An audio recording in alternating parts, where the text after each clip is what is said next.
네, 9주차 두 번째 강의 시작할 수 있도록 하겠습니다. 두 번째 강의는 수학적 추론, 특히 귀납과 유추에 대해서 좀 더 자세히 알아보는 공부를 할 수 있도록 하겠습니다. 첫 번째 강의에서 수학적 추론에 대해서 전반적으로 개관을 해보았습니다. 논리적 추론과 직관적 추론의 차이점을 살펴봤고요. 다음에 논리적 추론의 세 가지 종류, 귀납과 유추와 연역의 차이점 살펴봤습니다. 이 귀납과 유추와 연역의 차이점은 뭐라 그랬죠? 네, 그렇습니다. 전제를 무엇으로 보느냐에 따라서 그 차이점을 말할 수 있었습니다. 그리고 또한 추론이란 것은 어떤 전제로부터 결론을 도출하는 과정 또는 판단을 내리는 과정이라고 공부를 했습니다. 이에 더해서 이번 시간에는 한 발짝 더 들어가서 귀납과 유추에 대해서 좀 더 자세히 알아보는 공부를 하겠습니다. 특히 귀납과 유추가 왜 중요하냐면 초등학생들에게 어떤 수학 내용을 지도하는, 즉 교과서라고 생각하면 됩니다. 교과서가 집필되는 어떤 전반적인 어떤 구조가 귀납적인 구조로 짜져 있고요. 또는 아이들에게 어떤 새로운 아이디어를 생성할 때 관여하는 인식 메커니즘은 주로 이런 유추와 관련이 있습니다. 그래서 특히 초등 수학에서는 이런 귀납과 유추는 매우 중요한 의미를 가지고 있기 때문에 강의 주제로 한번 다루어 봤습니다. 첫 번째, 귀납적 추론에 대해 살펴보겠습니다. 자, 첫 번째, 이제 이게 여러분 폴리아는 들어보셨죠? 폴리아의 문제 해결 4단계 기억나시나요? 폴리아의 문제 해결 4단계 기억나세요? 안 나신다고요? 안 되는데 그러면. 자, 문제 이해, 계획 수립, 계획 실행, 그다음에 반상하기. 그다음에 폴리아는 문제 해결에 대해서 발견술, 각 문제 해결 단계에 사용할 수 있는 발견술을 제시했죠. 어쨌든 폴리아는 우리 수학 교육에서 문제 해결 학습과 관련해서 매우 중요한 사람이니까요. 꼭 한번 복습해 보시기 바랍니다. 폴리아는 수학을 크게 두 가지로 나누었어요. 첫 번째는 완성된 수학, 두 번째는 발생 과정의 수학으로 나누었어요. 이미 완성된 거죠. 그래서 완성된 수학은 다시 말하면 학문적인 수학이죠. 다시 말하면 그것은 학문적인, 즉 이미 만들어진 대학 교수들이나 학자들이 하는 어떤 학문 수학이라는 거죠. 반대로 발생 과정의 수학은 학문 수학과 대비되는 개념으로 그래요. 학교 수학이에요. 학교 수학, 즉 학교에서 수학을 배워서 학생들이 만들어가고 이해해가는 수학을 말하겠죠. 그래서 발생 과정의 수학을 나누었는데, 이렇게 완성된 수학은 연역적 과학이며, 이제 우리가 강조 좀 둬야 할 게 있겠죠. 발생 과정의 수학은 실험적이고 귀납적인 과학이다라고 말했습니다. 그만큼 초등 학교 수학에서는 연역적인 추론보다는 실험적이고 귀납적인 추론 과정이 중요하다라고 설명하고 있는 것 같습니다. 또한 폴리아는요, 또 설명을 이어갑니다. 귀납 추론과 유추에 의해서 수학적 추측이 제시되고, 제시된 수학적 추측이 참인 것으로 증명된 것이 형식적 수학으로 완성된다. 그렇죠? 결국은 이게 무슨 말이냐면요, 우리가 소위 말해서 귀납과 유추를 통해 만들어진 어떤 판단, 결론은 참이 아니라 어디까지나 추측이라는 거예요. 추측. 우리 직관과 논리의 관계에서도 말했죠. 그렇죠? 마찬가지입니다. 귀납과 유추적 추론을 통해 만들어진 어떤 결론이나 판단은 참이 아니라 미완의 추측이라는 거죠. 그리고 이러한 추측이 참인지 거짓인지를 따져보는 역할을 하는 것이 바로 연역적 추론이라는 거죠.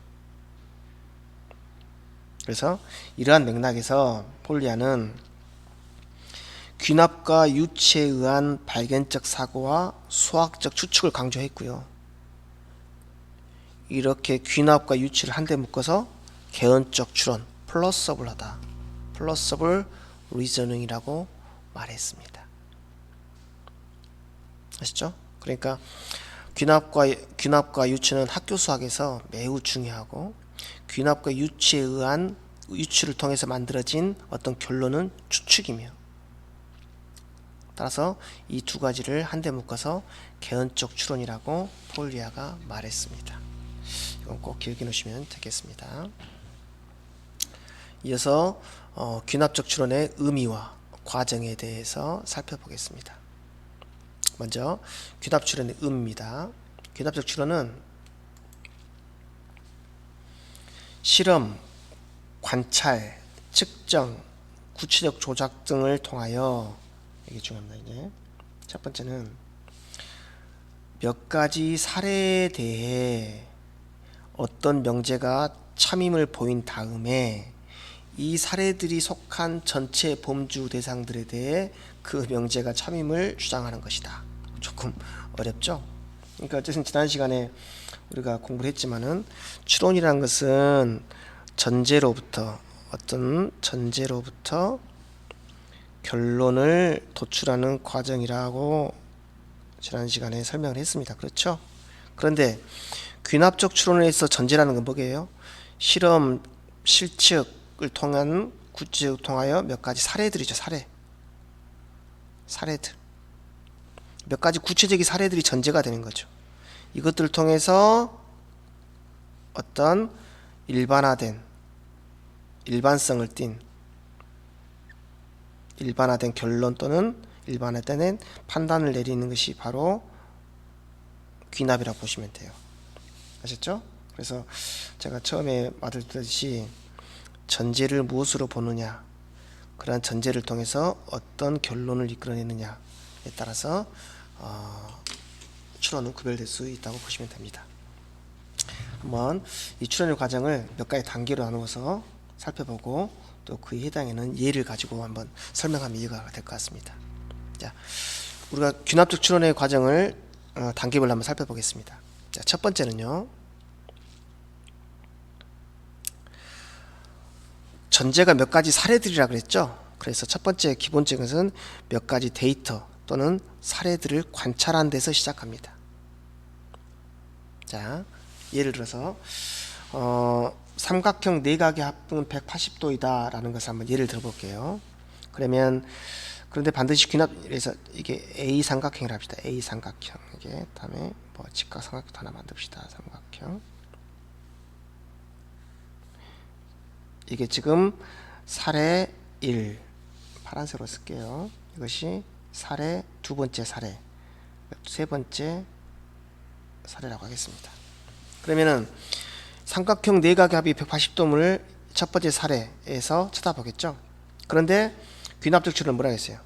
데이터를 모르는데 실험이나 관찰이나 측정을 통해서 모은다 그랬죠. 어떻게 하겠어요? 어떻게 하죠? 초등학교에서 이것을? 그래요. 초등학교에서는 이걸 어떻게 하냐면은 먼저 이것만 예를 들게요. 이것만 예를 들면, 이것을 가지고 예를 들어보면은 세 변을 이렇게 각각 이렇게 잘라 이렇게 가위로 오립니다. 이렇게 하셨죠? 그래서 우리가 이것을 A, B, C라고 합시다. 그래서 가위로 오른 다음에 이것을 A를 이렇게 가져와요. 그러면 이게 A가 이렇게 만들어지겠죠. 다음 B도 이렇게 가져옵니다. B가 이렇게 가져오겠죠. C가 이렇게 되겠죠. 그러면은 A, B, C가 뭐가 돼요? 평각이 되겠죠. 평각. 그래서 이것은 A 더하기 B 더하기 C는 180도이다. 이렇게 알아가는 거죠. 다음 두 번째 삼각형도 동일한 과정을 거쳐서 어떻게 됐어요? 평각이니까 180도이다. 세 번째 삼각형도 똑같은 과정을 거쳐서 180도이다 라고까지 하는 게 첫 번째 단계입니다. 그렇죠? 그래서 두 번째 단계는 이러한 데이터들 사이에 공통으로 볼 수 있는 규칙, 즉 불변의 규칙을 찾는 거예요. 쉽게 말해서 제가 우리가 귀납이나 어떤 추론에서 이렇게 불변의 성질, 불변의 규칙을 찾는 게 매우 중요합니다. 그렇죠? 자, 그럼 얘들아 봅시다. 삼각형 세 개의 합을, 내각의 합을 구해봤는데 모두 몇 도임을 알 수 있어요. 자, 삼각형 모두 180도임을 발견하는 단계입니다. 그렇죠? 그래서 이 단계의 핵심은 바로 뭐냐면 공통점을 찾는 것, 즉 우리 말하는 추상화하는 것. 추상화는 조금 어려우니까 여기서 추상화는 생략할 수 있도록 하겠습니다. 공통점을 찾는 단계입니다. 자, 여기서 그치지 않고 세 번째 단계가 핵심입니다. 자, 그러면 이제 지금까지는 특정한 사례, 세 가지 사례의 삼각형의 내각합이 180도임을 발견했습니다. 그 다음 단계는 뭐냐면 이 세 가지 사례를 포함한 전체 삼각형의 이 공통된 성질을 즉 내각의 합은 180도임을 적용해 보는 과정이 필요한 거예요. 자, 그게 세 번째 단계입니다. 찾아낸 규칙이나 성질이 그 데이터를 포함하는 전체 집합에 성립할 것이라고 추측하는 거죠. 그렇죠? 하지만 그건 어때요? 관찰 불가능하죠. 즉 세상에 있는 모든 삼각형을 다 이렇게 해볼 수는 없잖아요. 그렇죠? 그래서 이때의 결론은 뭐냐면요, 이렇게 결론을 내릴 수 있어요. 일반적인 삼각형, 즉 모든 삼각형의 내각의 합은 180도라는 거죠. 하지만 이거는 참인가요? 아니죠. 추측에 불과한 거죠. 왜냐하면 세상에 있는 모든 삼각형을 다 조사하지 않았기 때문인 거죠. 이건 중요한 내용입니다. 이런 귀납적 추론에 의한 어떤 결론, 판단은 미완의 추측에 불과합니다. 어떻게 보면 귀납적 추론이 가지고 있는 태생적 한계라고 볼 수도 있죠. 왜냐하면 귀납적 추론은 구체적 사례들을 전제로 하기 때문이에요. 그렇죠? 그러므로 인해서 세상에 있는 모든 사례들을 조사할 수 없기 때문인 거죠. 따라서 귀납적 추론에 의해 얻어지는 결론은 모두 추측이며 그 까닭은 그 전제가 모두 구체적인 사례였기 때문이라는 거죠. 자, 그래서 제가 아래 정리해놨습니다. 자, 귀납적 추론에 의해 주장된 위의 명제는 어디까지나 수학적인 추측이다. 이 추측이 수학적으로 참인 명제가 되기 위해서는 연역적인 증명을 필요로 한다. 증명이 된 수학적 추측만이 수학적 정리가 될 수 있다. 그러면 우리가 초등학교에서는 이렇게 삼각형 내각의 합은 180도라고를 증명했지만 중학생이 되면 어떻게 되나요, 이제? 그렇죠. 평행선의 성질을 사용해서 증명을 하죠. 자, 뭐 얘가 A고 이 각이 B고 C이다. 그랬을 때 여기도 어떻게 하죠? 보조선을 하나 이렇게 그어가지고 어떻게 되죠? 이렇게니까 이렇게 이것이 B가 똑같은 거죠. 기억나시나요? 이렇게 해서 Z를 그어가지고 이것이 이걸 뭐라고 하죠? 역각이라 그러죠. 그죠? 동의각의 막곡지가 억각. 그 다음에 얘가 C가 되겠죠. 그래서 A, B, C는 평각이 되니까 A 더하기 B 더하기 C는 180도. 이렇게 증명하는 것을 우리는 뭐라 그래요? 그것을 연역적 증명이라 그래요. 연역적 추론이라 그래요. 그런데 연역적 추론이 왜 참이냐면요, 참인 지식이 전제이기 때문이에요. 우리가 이 삼각형을 내각의 합은 180도이람을 연역적 추론을 해서 증명할 때 전제로 삼은 건 뭐였어요? 전제로 삼은 건 그래요, 평행선의 성질이죠. 그렇죠? 우리 수학에서 평행선의 성질은 항상 참이라고 인정받고 있는 지식이죠.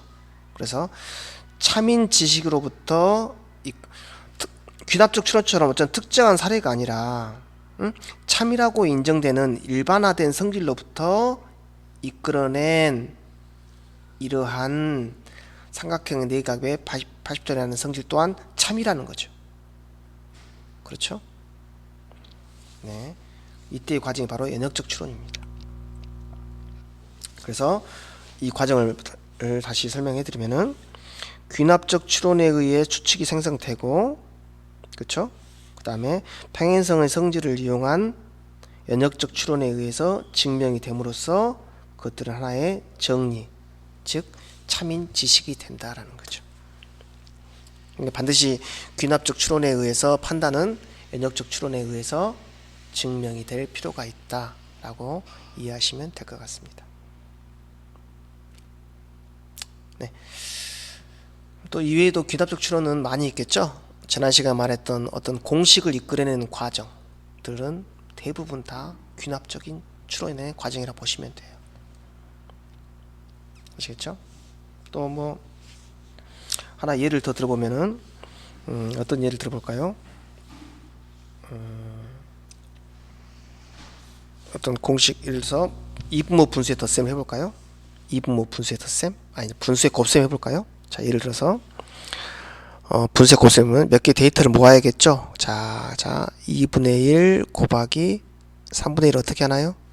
그쵸? 6분의 1이다. 두 번째 4분의 1 곱하기 5분의 1은 20분의 1이다. 이게 뭐겠어요? 몇 개 데이터들을 보는 거죠? 관찰을 한 거죠? 그 다음 이 데이터들을 통해서 뭘 할 수 있어요? 공통점이 뭐예요? 분모는 분모끼리, 분자는 분자끼리 곱한다. 분수의 덧셈은 분모는 분모끼리, 분자는 분자끼리 곱한다는 게 공통된 성질이죠. 자 그러면 모든 분수에도 모든 분수의 곱셈은 이렇게 될까? 라고 일반화하는 거죠. 즉 이 앞에서는 2분의 1과 3분의 1, 4분의 1과 5분의 1만 다루었었는데 모든 분수를 포함하는 전체 영역에 적용해 보는 거죠. 그래서 a분의 b 곱하기 c분의 d는 a 곱하기 c, b 곱하기 d 이렇게 이끌어내는 거죠. 이게 결론인 거죠. 그렇죠? 즉 특수한 사례로부터 공통점을 추출하고 공통된 규칙, 불변의 규칙 추출하고 사례를 포함한 전체 범주 포함한 집합의 즉 전체 집합의 적용 또는 일반하게 됐죠. 이런 전반적인 흐름이 바로 귀납적 추론 과정이라는 거죠. 하지만 이것은 귀납적 추론에 의해서 얻어진 이러한 결론은 어디까지나 추측이라는 거죠. 추측. 아셨죠? 추측이라는 겁니다. 자, 그래서 귀납적 추론에 대해서 설명했는데요. 귀납 추론의 세 가지 과정, 단계 꼭 살펴보고 여러분도 다른 예를 찾아서 한번 적용해 봤으면 좋겠습니다. 네. 이어서 연역적 추론 살펴보겠습니다. 아닙니다. 죄송합니다. 유비 추론이네요. 유추적 추론 또는 연역적 추론이라고 합니다. 자, 유추적 추론, 유비 추론, 유추 다 세 가지 의미의 사용입니다. 자, 보겠습니다. 어렵지 않아요. 우리가 소위 말하는 유추는 전형적인 예는 비례 추론입니다. 비례 추론. 즉 여기 읽어보면 어떤 사상 A에 대해 그 성질이나 법칙 오타네요. 또는입니다. 또는 해결 방법을 알고 싶은데 이것을 모를 때 이미 알고 있는 A와 유사한 그리고 사상 A-를 떠올려서 그것의 해결 방법이나 성질을 사용하려는 생각입니다. 그렇죠? 그랬을 때 우리가 오늘 해결해야 할 문제 또는 목표를 목표라고 하고요. 그 다음에 이 목표를 해결하는 데 사용되는 어떤 바탕에 대한 지식, 그것을 바탕 또는 근본이라고 합니다. 쉽게 생각해서 이렇게 생각하시면 돼요. 새로운 문제를 해결할 때 이전에 풀었던 비슷한 문제를 생각해내서 그 해결책을 적용해 보는 것, 이것이 바로 유추라고 생각하시면 돼요. 자, 여러분 한번 스스로 한번 정리해 보시기 바랍니다. 그래서 여러분 폴리아 기억나시죠? 폴리아에서 문제 해결 4단계에서 유추와 관련된 몇 가지 발견술이 있습니다. 꼭 찾아서 정리해 볼 수 있도록 하세요. 알겠죠? 자, 꼭 정리해 주시기 바랍니다. 자, 마찬가지 유추적 추론의 과정을 한번 살펴보겠습니다. 자, 유추적 추론의 의미를 말로 설명하는 것보다는 이 과정에 대해 살펴보는 게 더 중요할 것 같습니다. 첫 번째 보겠습니다. 자, 먼저 목표 지식, 주어진 조건이나 목표를 파악합니다. 자, 제가 지난 시간에 그 이야기를 했는데 이야기가 너무 빨라가지고 그 직면체의 부피 구하는 예를 다시 설명할 수 있도록 하겠습니다. 자, 오늘 목표는 뭐냐면요, 직면체의 부피를 구하는 거예요. 자, 직면체 부피를 구하는 것이다. 이게 첫 번째 단계입니다. 그래서 직면체 부피가 여기가 3, 여기가 2, 여기가 2라고 예를 들어 보겠습니다. 부피를 구하는 겁니다. 그런데 두 번째 단계에서는 이러한 문제를 해결하는 데 필요한 바탕 지식이 인출하는 거예요. 그렇죠? 야, 이 문제를 필요하는데 이 직면체의 부피를 구하는데 사용할 수 있는 지식은 무엇일까 생각해 보는 거예요. 그래요. 전혀 다른 객체이지만 직사각형의 넓이를 배웠어요. 직사각형의 넓이라는 지식, 직사각형의 넓이를 한번 생각해 보는 거. 직사각형의 넓이. 그렇죠? 이걸 떠올린 거예요. 두 번째 단계에서는. 자, 세 번째 단계. 이 둘 사이의 세 번째 단계에서는 여기서 근거는 지금 여기서 근거는 뭐였어요? 아까 직사각형이었죠? 직사각형이었어요. 여기서는 목표 지식은 뭐냐면은 이거는 직육면체였어요. 그렇죠? 그래서 이렇게 생각하는 거죠. 근거 문제와 목표 문제에서 유사한 것끼리 서로 대응시키는 과정이 필요해요. 다시 말하면은 앞 강의에서 말씀드렸지만 직사각형 넓이를 구할 때는 단위 넓이의 개수를 세워서 구했다 그랬어요. 그렇죠? 그때 이 단위 넓이를 우리가 1제곱센티미터니까 직사각형 넓이는 하나, 둘, 셋, 넷, 다섯, 여섯, 일곱, 여덟, 아홉. 그래서 단위 넓이의 개수를 세워서 9제곱센티미터라고 구했어요. 그래, 직육면체의 넓이를 구할 때 단위 넓이의 개수를 세워서 구했어요. 그렇다면 마찬가지로 이 직육면체의 부피를 구할 때는 단위 부피의 개수를 세워서 구하면 되지 않을까? 라는 아이디어를 꾸릴 수 있겠죠? 그렇죠? 여기 보세요. 이게 가장 핵심적인 내용입니다. 단위 부피의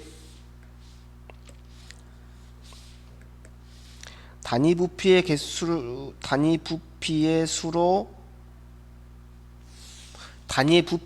세워서 부피를 구하면 되지 않을까라는 아이디어. 이게 바로 이 아이디어 생성, 이 추측이죠. 이 추측 생성. 이러한 추측 생성의 기본적인 인증 메커니즘이 바로 유추라는 거죠. 유추. 됐습니까? 됐어요? 즉 내가 오늘 해결할 목표가 바로 이거예요. 근데 우리는 이전에 이를 학습을 했어요. 그래서 단위 넓이를 구할 이 직면체의 넓이를 구할 때, 즉 평면도의 넓이를 구할 때 단위 넓이의 개수를 세워서 구했던 아이디어를 직면체의 부피에 적용해 보는 거예요. 이때 관여하는 추론이 바로 유추입니다. 알겠습니까? 그래서 다음과 같은 결론을 내린 거죠. 직사각형의 넓이는 가로 곱하기 세로이다. 따라서 직면체 부피 또한 밑넓이 곱하기 높이일 것이다. 그래서 이러한 과정을 통해서 직면체의 부피를 구하는 과정을 이해하게 되는 겁니다. 유추적 추론 이해하셨습니까? 네. 자, 이와 같이 유추적 추론이라는 것은 이렇게 정리할 수 있겠어요. 많은 학자들이 어떤 처음에는 서로 우리 인지 뇌 속에는 두 가지 지식이 있어요. 수학적 지식이 있어요. 지식이 있겠죠. 그럼 예를 들어서 여기는 아까 예를 들면 여기서는 평면도형의 넓이에요. 넓이. 그 다음에 여기서 부피에 대한 지식이었어요. 부피, 각기둥의 부피. 그런데 처음엔 두 지식은 서로 관련성이 없었죠. 그런데 보세요. 유축 추론을 통해서 두 지식 사이에 관련성이 맺어지겠죠. 그렇죠? 즉 두 지식 사이에 연결이 이루어지겠죠. 뭐에 통해서? 결국 두 지식 사이에 연결을 가능케 하는 게 뭐예요? 유추라는 거죠. 유추. 하셨습니까? 결국은 이 우리 수학적 지식들은 유추를 통해서 서로 관련이 없는 지식들이 서로 이렇게 연결이 되는 거예요. 연결. 그렇죠? 이해하셨습니까? 그래서 관련이 없는 서로 두 지식을 연결시키는 인증 메커니즘은 바로 유추라는 거예요. 자, 우리 수학학습에서 유추를 몇 가지 예를 들어보겠습니다. 몇 가지 예면 첫 번째는, 자, 먼저 오늘 우리가 공부할 게 세 자릿수의 구성 원리예요. 예를 들어서 325이다. 그렇죠? 100이 3개, 10이 2개, 1이 5개라는 거죠. 근데 우리는 이미 이것은 2학년 1학기요. 그런데 우리는 이미 1학년에서 두 자릿수의 구성 원리를 배웠어요. 그렇죠?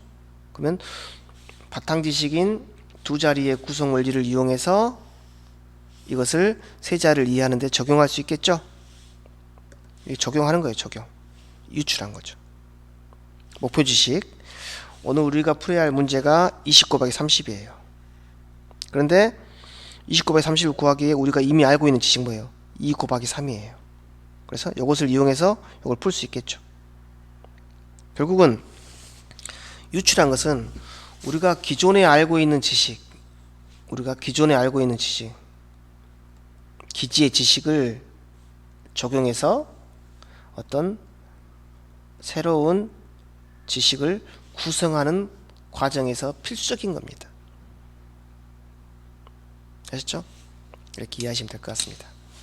그래서 기존의 지식이라는 것은, 즉 다시 말하면 아까 여기 위에 그림을 예를 들면 이 지식과 이 지식은 서로 관련이 없는 지식이었어요. 그런데 유추를 통해서 두 지식이 연결이 이루어진다는 거죠. 이렇게. 그렇죠? 어떤 서로 관련 없는 지식 사이의 연결에 관여하는 추론이 유추적인 추론이다 라고 이해하시면 될 것 같습니다. 밑에 몇 가지 예가 더 있습니다. 꼭 읽어보시고 이해하시기 바랍니다. 이런 수학적 지식 관련 없는 두 개의 수학적 지식 사이 주식을 연결하는 데도 관여하지만 문제 해결에서도 관여합니다. 봅시다. 한번 두 문제 한번 읽어보세요. 첫 번째 문제. 엄마와, 먼저 이거부터 오른쪽 보면, 추석이 되어 예솔이네 가족은 광주를 출발했다. 뭐 이렇죠. 이건 뭐겠어요? 이것은 속력 문제죠. 속력 문제입니다. 왼쪽 문제 보세요. 똑같은 젖은 수건을 햇빛에 마르더라. 뭐 이 두 문제를 보면요, 이야기의 맥락이라든지 숫자라든지 상황은 전혀 다르죠. 그렇죠. 그런데 이 두 개의 문제를 동일한 속력 문제로 인식할 수 있느냐 없느냐는 결국 문제 해결에서 유추와 관련이 있습니다. 즉 표면적으로 다르지만 이 두 문제에 포함되어 있는 수학적인 구조, 즉 속력이라는 수학적 구조가 같다는 것을 인식할 수 있는 것, 이것이 바로 유추가 되는 거예요. 그래서 유추는 수학적 지식의 연결뿐만 아니라 수학적 문제 해결에서도 어떤 구조적 유사성을 인식하는 데 관여합니다. 아셨죠? 자, 마지막입니다. 이렇게 초등 수학에서 여러분 한번 유추와 관련된 내용이 무엇이 있을지 한번 과제 아닙니다. 한번 스스로 생각해보는 시간 갖도록 해보세요. 아셨죠? 그래서 여기다 정리해 볼 수 있도록 하면 좋겠습니다. 자, 수학적 추론에 대해서 살펴보았습니다. 자, 두 번째 강의는 여기서 마치고요. 꼭 집에서 복습해보는 시간을 가지면 좋겠습니다.